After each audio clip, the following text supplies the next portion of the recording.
You received a call from an inmate at the Department of Corrections.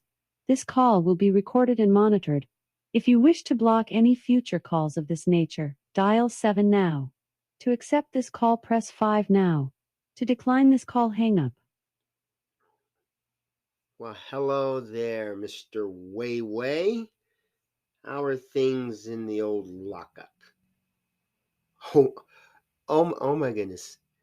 You are going to give a class to teenagers? One of the most rowdiest group in the world? Male teenagers. Shut the front door. That is fantastic. Oh my goodness. Yeah, you will definitely have an impact on them. Even if you get through to one teenager, it's a success. The only way you could fail on this is just to give up. And I don't think you'll give up. Oh my goodness, that is fantastic news. That's probably the best news I have heard all month. Oh, I'm so happy for you. That, yeah, and you sharing your knowledge with these young men is going to help everybody. It'll help the people who set up this program. It'll help you. It'll help the teenagers. It'll help their families, their loved ones. This is the best way to fight crime. You have a massive amount of knowledge floating around in your mind, and to just keep it there doesn't make any sense at all. Okay, good. Yeah, I know it can be very uh, it's a new field to jump into, and this is something that you're not used to doing. You've committed a lot of crimes and you've served a lot of time, but to actually use your experiences to help people turn away from that type of lifestyle, that's new for you. And your family, they need somebody as well. And it's just a shame that so much has happened to you. But I think in the long run, we'll be able to turn the tides and make this work. Okay, I will definitely promote it the best I can out here. And hopefully, I'll be able to meet with some of these teenagers and get another side of the story, because we know how you feel about this, but how do the people feel that hear it?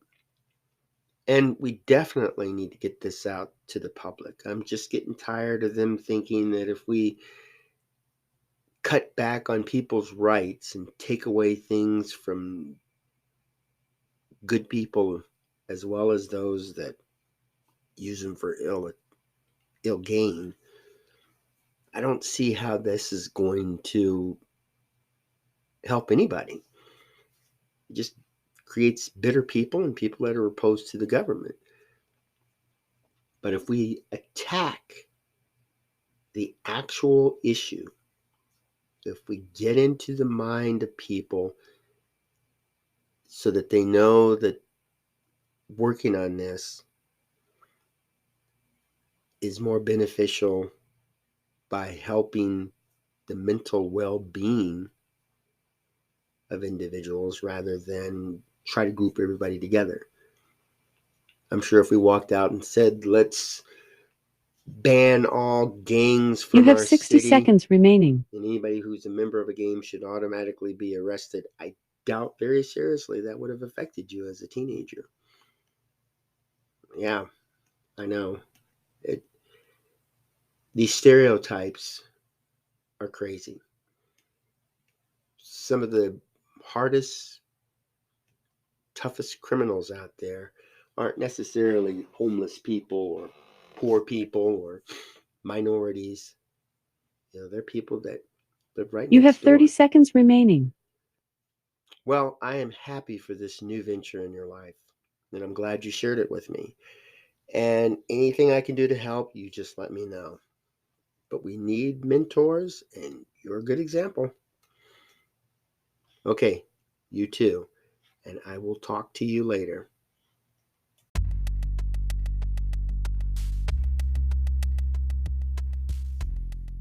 Welcome to AQS Inmate Call. I am your host, Joel Wilborn, and this is an episode about tapping into the experiences of someone who has been caught and convicted and sentenced to prison.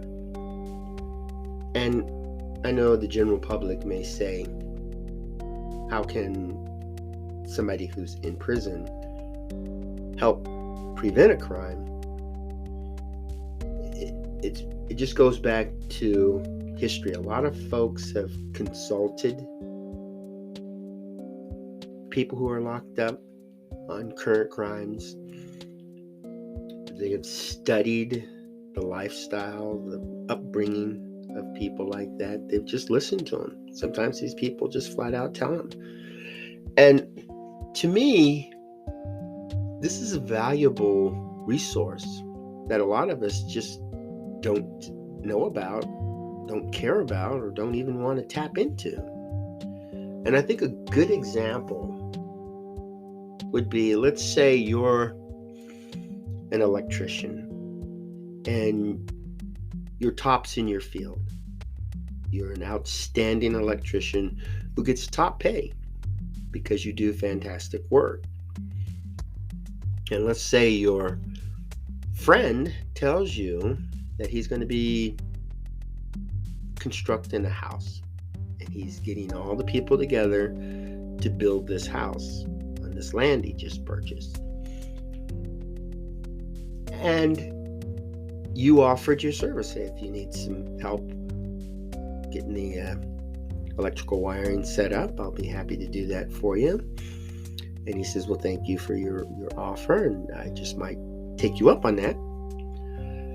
And then you find out that all the people he hired to build this house are just researchers. He hired someone to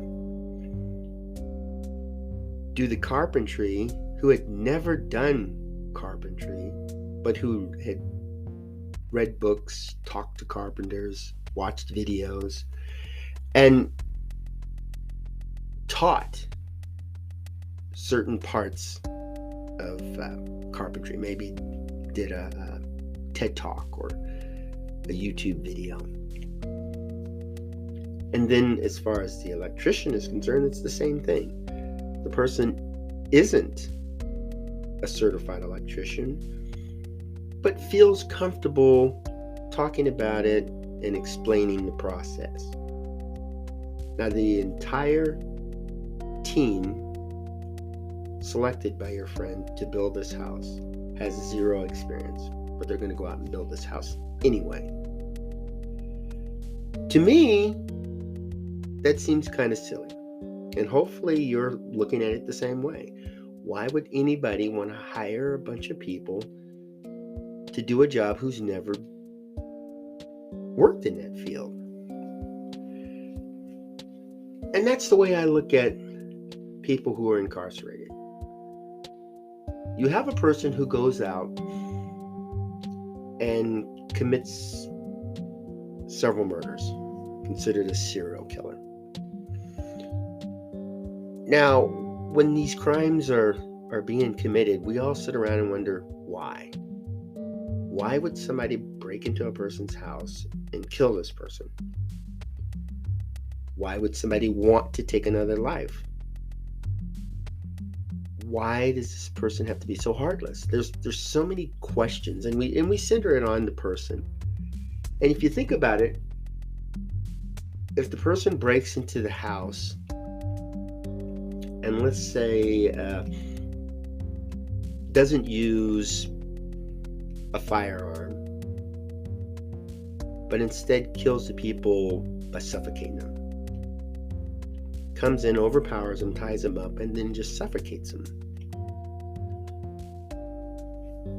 And we're not concentrating on getting rid of duct tape or pillows or other means of suffocating and subduing a person. We concentrate on the person. And in today's society, they're concentrating on the weapon that was used. A serial killer, they use a lot of thought behind doing stuff. And a lot of them know that a firearm can be traced. So they'll go out of their way, if they're going to use a firearm, to hide it. I like to say that a lot of these guys are not dumb. Taking away their firearm isn't going to stop them from committing a crime. It'll just delay them a little bit while they figure out other ways to do it. And these people who commit these crimes, they have a certain mentality. They have a reason, a motivation. And that's why we do things. We're motivated. And if they're motivated by money, they're going to do what they can to get it. If they're motivated by revenge, they're going to do what they can. They're going to use all available resources. So, if you want to stop a serial killer, taking away vehicles, taking away homes, places where the people can be victimized, taking away valuables, all this stuff is a lot of work, but inside the mind, there's that motive. It's still going on. So we need to change the motive. We need to modify the train of thought. And for an investigator who's studying a serial killer case, sits down with a convicted serial killer and someone who's not in denial. Yes, I killed these people. This is how I did it. This is what was going through my mind. I've been caught. I'm not getting out. I have nothing to lose by talking to you. Get to know these folks. You get to understand what goes through their mind. And then it makes it easier to understand why this person is in the position that he's in. And just recently, a person was executed, sentenced to death and executed. Now, I don't know if that execution is going to cause a person who was planning on committing the murder not to do it, because we don't know a lot about the deviations, the people who turn away. All we really know about are the ones who actually go out and do it. And we don't even know if this motivated somebody to go out and commit a murder. What we do know is this person can never offer any advice, never talk to folks about what was going on. So we will continuously ask, why? Why did somebody kill these people? That's going to be a question that will never go away because we're too afraid of the answer. We'd rather execute a person and sweep the whole matter under the table instead of figuring out what we can do to stop it from happening again.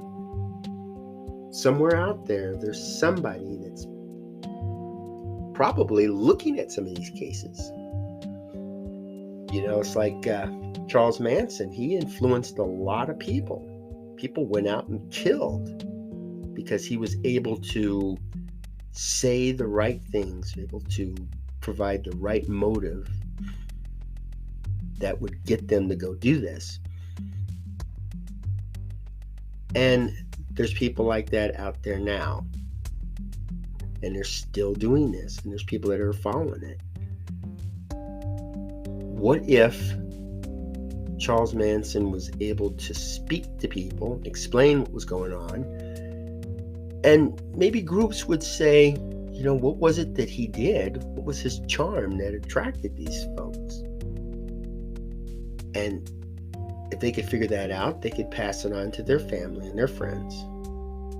And maybe somebody would say, yeah, I understand why these people followed him, but why didn't anybody intervene? Why didn't anybody see the signs? We'll never know these signs because we don't have that luxury of being able just to sit down and talk. There's people that are going to be the experts. They're going to figure it out the best they can. But the only one who knows what was going on is Charles Manson, and he wasn't really talking. But what if we did sit down with somebody and just listen and ask the person, you committed all these crimes. Wouldn't you like to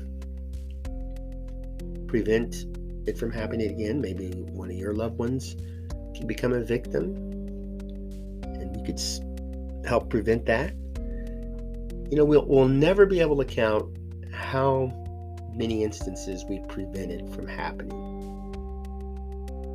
We can only judge it on what we have. And if we have 100 and then 1 year and then 90 the next year and 80 the next year, that can give us an idea that maybe, possibly, we're making some progress. Or it could just be that people are being even more clever and we're not noticing these crimes. Maybe later on. So I think working with people who are locked up, instead of punishing them, just understanding them. What is the motivation? Sometimes we can learn about some signs. When I do my interviews for YouTube, people will tell me, this is why I committed the crime. A bunch of people who are convicted of murder, it was because of self-defense. These folks felt threatened. And we give that over social media and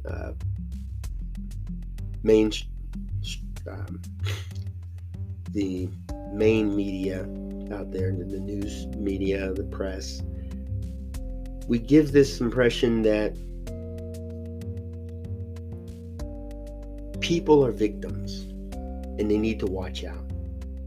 So if a drunk, angry dad comes home, in the mind of the family, it's like, this person's a threat.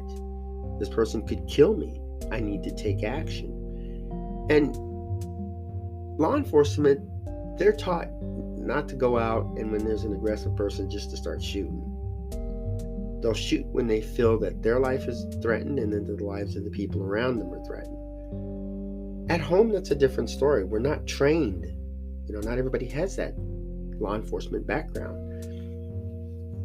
So they'll buy a gun to protect themselves. And if a loved one comes by to visit and everybody's in the house asleep and they're banging on the door, trying to call, look for a loose or open door or something and say, okay, I'll just slide in and maybe I can turn the lights on and get somebody. And then they get shot. Of course, the person who shoots them is going to go to prison because there's not a lot of self-defense that works out there.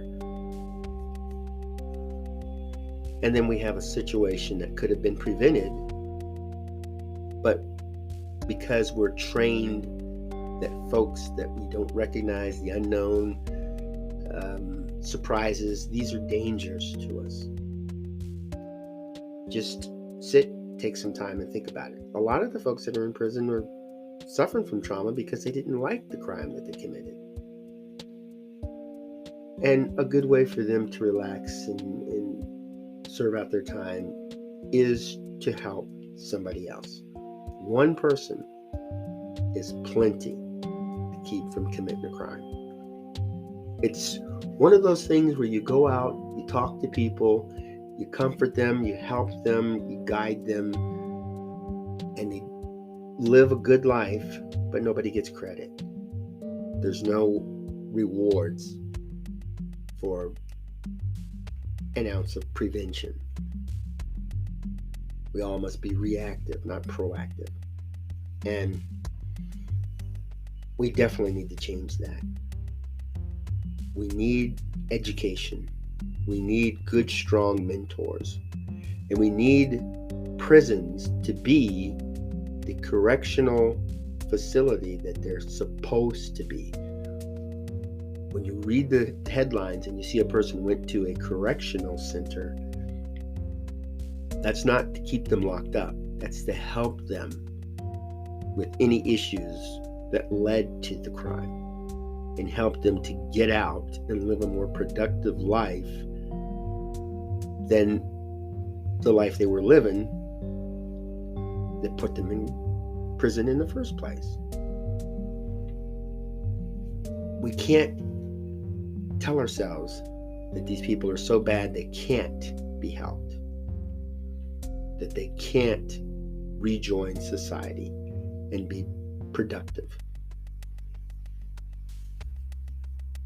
I think we need to tap into one of the most valuable resources in the world, and that is simply to learn from our mistakes, to look back into the past and not repeat the things that drew us down. Now, that's not to say mistakes are wrong. We can learn from them. And one of the ways to learn from them is teach it to the people who are going through the struggles. So I hope you tune into the YouTube channel, the Joel Wilborn YouTube channel. Look up Oxyword, listen to some folks, and share that with other people. You could touch the life of one person. You could prevent a crime from occurring. The only way to know is to try. And you'll guaranteed to fail if you never try, if you never do anything. So go out, have yourself a fantastic day, and make great memories for tomorrow.